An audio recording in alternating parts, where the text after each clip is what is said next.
কিন্তু আজকে দুঃখের বিষয়, এক শ্রেণীর বক্তা আছে, তারা আজকে দেখেন এই ওয়াজের মঞ্চকে টিকটকের মঞ্চে পরিণত করছে। আমি কি কথা ভুল বলছি? এই ওয়াজের মঞ্চকে নাটকের মঞ্চে পরিণত করেছে। হাস্য রস্য উদ্ভট গল্প কাহিনী কিচ্ছা কাহিনী দিয়ে, জাল জয়ীফ হাদিস দিয়ে ধর্ম প্রচার করছে, সুরের ঝংকার দিয়ে মনে করছে যে মাঠ কাঁপাতে পারলেই, মানুষকে একটু হাসাতে পারলেই এত বড় বক্তা। ওরে বাবারে, আল্লামা নজরুল্লাহ বদরুল্লাহ, আর আমরাও তাদেরকে একেবারে টাকার বান্ডেল দিয়ে দিচ্ছি। দিন শেষে মুসল্লিরা কোরআন হাদিস তো বলতে গেলে কোনো কিছুই নাই, হেদায়েতের রেশ মাত্র নাই। কথা ঠিক কিনা বলেন? সুতরাং ওয়াজ করতে হবে কোরআন দিয়ে, আর কোরআনের ব্যাখ্যা হচ্ছে হাদিস। একটা আয়াতকে বোঝানোর জন্য হাদিস আনতে হবে, হ্যাঁ। এরপরে কোরআন এবং হাদিসকে বোঝানোর জন্য আপনি যদি এক্সাম্পল আনেন, এটা খারাপ না। আল্লাহ নিজেও বলছেন ওয়াতিলকাল আমসাল, মিসালের বহু বচন হচ্ছে আমসাল। মিসাল মানে দৃষ্টান্ত, এক্সাম্পল। আল্লাহ বলছে ওয়াতিলকাল আমসাল উনাদরিবুহা, এই মানুষকে আমি নানানভাবে উপমা দিয়ে দৃষ্টান্ত দিয়ে আমি বুঝিয়েছি।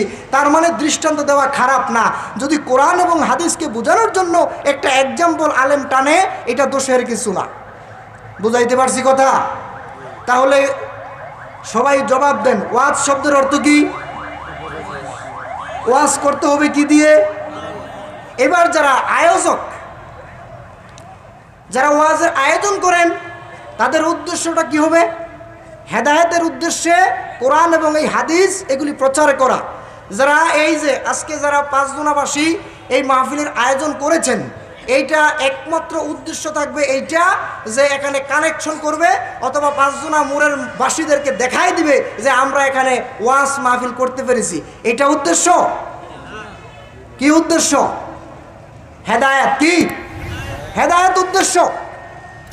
যদি আয়োজকদের এইটা যদি মাথায় যদি থাকে, আল্লাহ বলছেন এই ওয়াজ শোনার পরে যত মানুষ হেদায়েত লাভ করবে, সহিহ মুসলিম শরীফের মধ্যে আসছে, আল্লাহর নবী বলছেন যত মানুষ এই আয়োজকদের মাধ্যমে বক্তাদের কোরআন হাদিস শুনে আমল করবে, আমল পরিবর্তন করবে, আকীদা বিশুদ্ধ হবে, শিরিক বিদআত কুফর এগুলো থেকে নিজেদেরকে হেফাজত করবে, রাসূল সাল্লাল্লাহু আলাইহি ওয়াসাল্লাম বলছেন এরা আমল করার পরে যতটুকু নেক হবে, আল্লাহর নবী বলছেন যারা আয়োজক তাদের আমল নামায় সমপরিমাণ নেক দেয়া হবে। যারা আয়োজক তাদেরকে দেওয়া হবে, মুসলিম শরীফের হাদিস। আর পবিত্র কোরআনে আল্লাহ কি বলেছেন? এরা হচ্ছে সাকসেস। এরা কি? সাকসেস মানে সফল। ওয়াজ শব্দের অর্থ কি বলেন তো? বলেন। উপদেশ, নসিহত অথবা জ্ঞান। এইবার ওয়াজ করতে হবে কি দিয়া? কোরআন দিয়া ওয়াজ করতে হবে। আল্লাহ বলেছেন সূরা কফের সর্বশেষ আয়াত, আল্লাহ বলেছেন ফাযাক্কির বিল কোরআন মাইয়া খাফু ঈদ।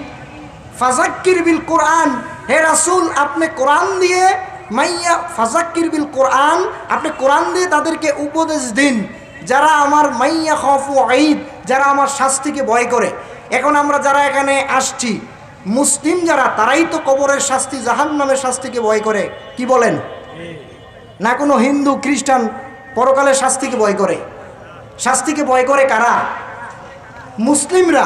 এখন আল্লাহ বলছে ফাযাক্কির বিল কোরআন, তাদেরকে আপনি কোরআন দিয়ে উপদেশ দিন মাইয়া খাফু ঈদ, যারা আমার শাস্তিকে ভয় করে।